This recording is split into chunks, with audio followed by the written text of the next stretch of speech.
Hey folks, I just want to share an article I got from the Valley News today's, and it calls to a question: has there really been a rise in mass shootings? Article in here. Analysts: no rise in mass shootings. It's by Matt Pierce from the Los Angeles Times. As Howard B. Unruh ran out of ammunition and barricaded himself in his home against the police, he got a telephone call from an assistant city editor at a local newspaper. "Why are you killing people?" Philip W. Buxton asked. "I don't know," Unruh replied.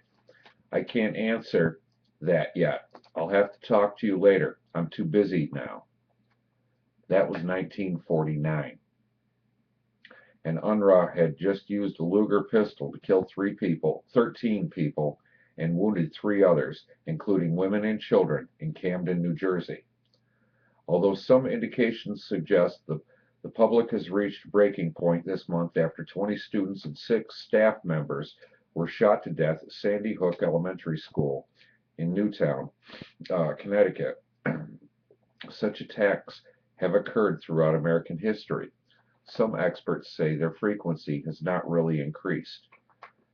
There's been no trajectory upward or downward, James Allen Fox, a criminologist at Northeastern University in Boston, said of the rate of mass shootings over the last 3 decades. There have been some years that were particularly bad, with several cases clustered closely in time, and there were other years that were less bad. I wouldn't say they're good, but they're less bad.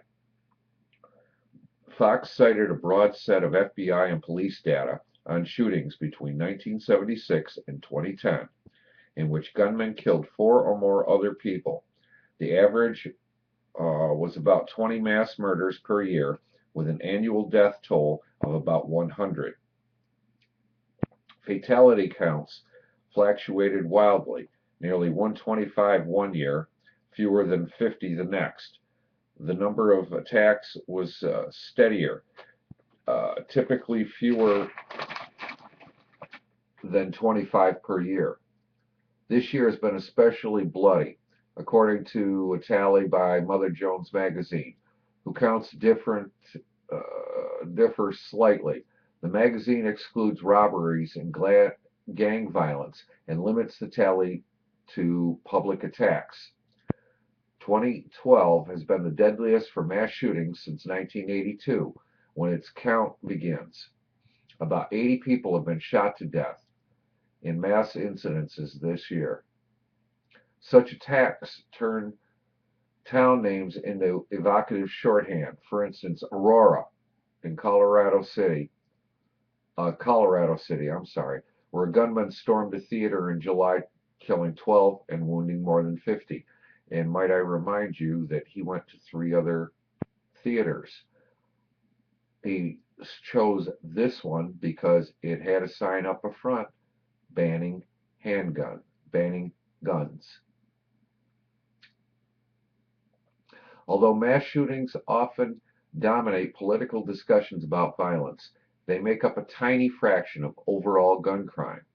Between 2007 and 2011, which saw an almost unprecedented drop in violent crime rates, the U.S. experienced an average of 13,700 homicides a year. The guns responsible for 67% of them, according to FBI crime reports. The spectacular nature of mass shootings, magnified by intense media coverage, is what gives them such impact, experts say. 5, 6, or even 7 attacks in one year may not be statistically significant, but they resonate emotionally, in some way on the public's mind more than others. Aurora and Newtown. It's the combination of those two that make people start thinking that there's something going on, when it's just 2 people going on, Fox said. If one of those 2 people didn't do what he did, we wouldn't be talking about this today. If 2 people didn't do this, we wouldn't be talking about this epidemic. What we've seen after Aurora and what we've seen after Newtown is the kind of typical response we've seen over the last 50 years following high-profile mass public shootings, said Grant Dewey, criminologist for Minnesota Department of Corrections, who wrote a book on the history of mass murder since 1900.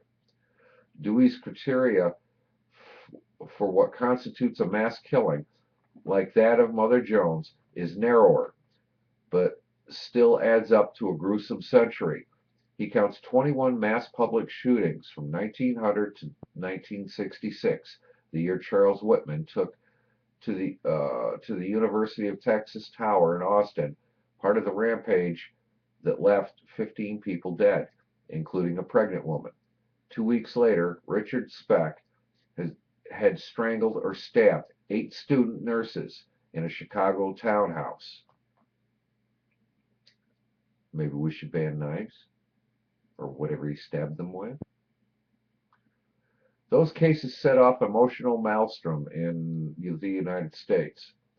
The country saw an increase in mass public killings during the 1980s and 90s, but Dewey's tallies show that mass shootings had decreased since then.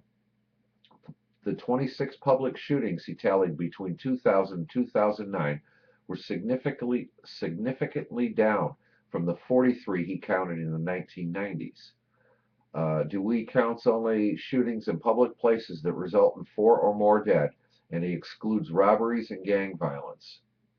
But Dewey acknowledged that there seemed to be more emotional resonance behind the Connecticut school attack, even compared with Aurora. What makes Newtown mass shooting different quantitatively is that we do have a significant loss of young, innocent, precious lives, he said. That may pack enough emotional power to bring about a reinstatement of, say, the assault ban, weapon ban. Now, I'm going to reiterate on a few things from yesterday's video. The Second Amendment was put in place that we may stalwart a tyrannical government, be it attackers from the outside or from the inside. Once government gets a hold of these quote-unquote assault rifles, which are actually just semi-automatic weapons, nobody stands a chance. Look back in history. You'll see this happening repeatedly.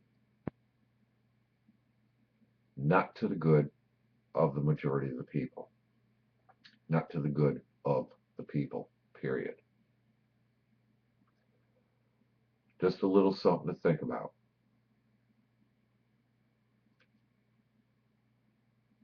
Assault weapons in the right hands, there's nothing wrong.